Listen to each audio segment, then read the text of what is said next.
arkadaşlar bugün Agar Gold katmayı size öğreneceğiz. Agar Gold katmak için en kolay yol, evet, Yandex, Google Play, Google Chrome, yani Play diyorum ya. Bunlardan istediğinizi yapabilirsiniz. Evet arkadaşlar, en başta Agar'a giriyoruz. Agar'da size bir şey göstereceğim. Sayfa. Galibiyet. Bir dakika. Oynayalım. Oyna. Arkadaşlar. Oynadım mı? Bakın. Gold'um 22. Gördüğünüz gibi. Değil mi? Evet arkadaşlar. Şimdi sizinle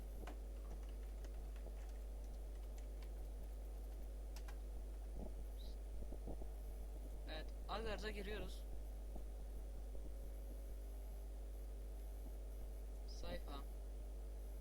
Evet, 22 gold'um var. Evet arkadaşlar.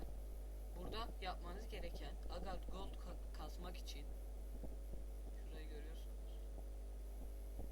Oley. Bunu CTRL C yapıyoruz arkadaşlar. Yeni bir sayfa açıp CTRL V deyip Enter'a basıyoruz. Arkadaşlar burada ben robot değilim diyor. Buna tıklıyoruz.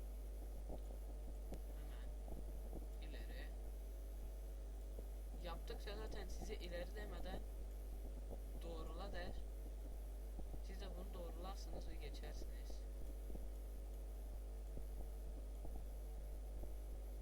Evet arkadaşlar, doğrula. Evet arkadaşlar, şimdi gireceğiz sayfa. Şimdi bakın, bonus gold 5 çıktı. Gördünüz mü? Bonus gold'u topla. Evet arkadaşlar, böyle olabilir. Sıkıntı yapmayın. Çıkın, çıkın. Hop, çıkın. Agarda girin.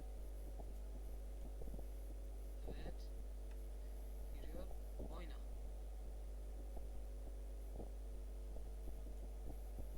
...27 oldu gördüğünüz gibi. 22'den 27 topladım çünkü bonus gold'u.